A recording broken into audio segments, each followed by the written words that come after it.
Hey Dan, thought I would talk to you about how to make a sourdough starter. Videos are an easy way to learn, and I've learned some really neat things that I can make it as easy as possible. Maybe you can try making some sourdough starter and be successful with that, and then make that into some sourdough loaves and see how that goes, and just send you some videos as I go. First off, this is my starter.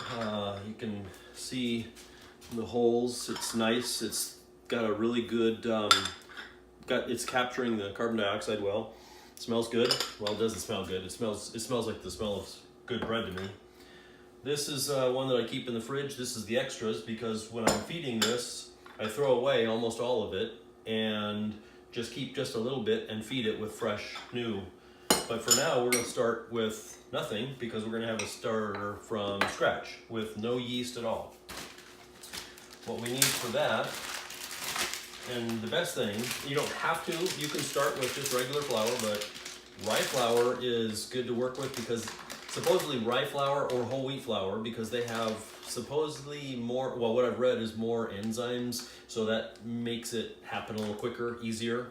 Then after a few days, when you can start seeing it's bubbling, you can switch over to just plain white flour if you prefer. I like using high protein bread flour. I get it at the, like place where you buy the 25, 50-pound bags. You get some high protein flour or bread flour in the stores. It is easier for making a heavier loaf rise better. So basically what we're gonna start with is just some water and some flour. No yeast, nothing. I have a scale here. I measure everything by grams or milliliters, where a milliliter is a gram of water. Tear that off to 0. I'm going to start my batch with 50 grams of water. A little heavy there.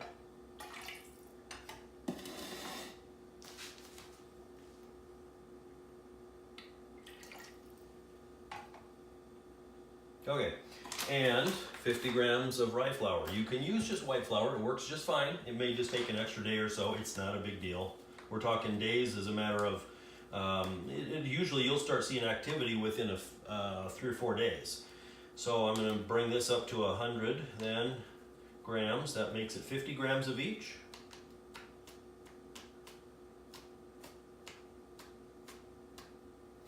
Now normally this is not a big enough container. 100 grams, there we go. This is not a big enough container. It will bubble out all over the place on this, but because we're starting this fresh, here's my normal size that I use for my starter because I can easily get that thing up there pretty high. But because there's not gonna be any activity, any growth for a couple of days, and my jars are full, I'm gonna use this one to start with, but I would recommend getting something this size. These are what they call WEC jars, W-E-C-K. I really like those. This is a good size. I don't know if this is like a ½ liter or a 3/4 liter, but they're glass. They come with these plastic seal or the rubber seal things and these little clips that you can just clip on to make the lids clip on, but I don't normally keep those on here because I just need this to keep the air out. I want the gases to be able to escape, but I don't want the air to get in and dry out my starter. Anyway, back to this one. You start off just mixing it up. It's thick. It's basically a 100% hydration, meaning that there's the same proportion of water as there is to flour. Usually a loaf of bread, a good loaf of quality sourdough bread is going to be like 65%, 70% hydration. We'll talk about that later, but for now, you can see, I just kind of mix it all up, scrape down the sides, and that's it. I'm gonna put the lid on like that, just loose, so that the gases can exchange. And I'll just put this on the counter just to sit.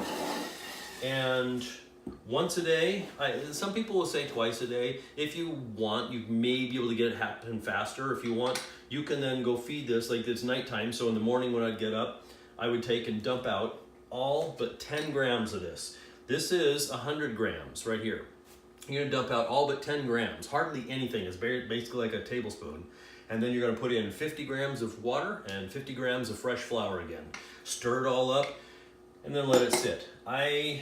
I've not seen the benefit in doing it twice a day. I'm just gonna let this sit, and then tomorrow night we'll do it again. And we'll dump out all but 10 grams, put in 50 grams of flour, 50 grams of water, stir it all up, and then we'll wait. And within 3 or 4 days, we'll start seeing it bubble. At that point, I'm gonna have to put it in another jar, a larger jar, because it will bubble out over this one. And then when it starts bubbling and becoming active, I will put in just white flour, because I prefer the white flour. The rye is good, but boy, it really starts to stink when it starts activating. It really stinks. With white flour, I normally will go through and I'll taste it, because with white flour, I know what I'm looking for. When you first mix it and you first get a sourdough started going with white flour, it's gonna taste very like you're chewing on bark. It's really barky and woody. But then over the days, as you're mixing it and changing it out, dumping all but 10 and then refeeding it once a day or twice a day, whichever you prefer, you'll notice it starts getting a little more flavor. And then eventually it develops this real tang that you taste it and makes you want to pucker. You're like, wow, that's good. That's sourdough. That means it's a sourdough starter. And as long as it can make the bubbles and it's got that tang, it's ready to be made into bread. This will take a few days, but that's where we start with. And so tomorrow I'll make another video and I'll show you how we feed that, and we'll go from there.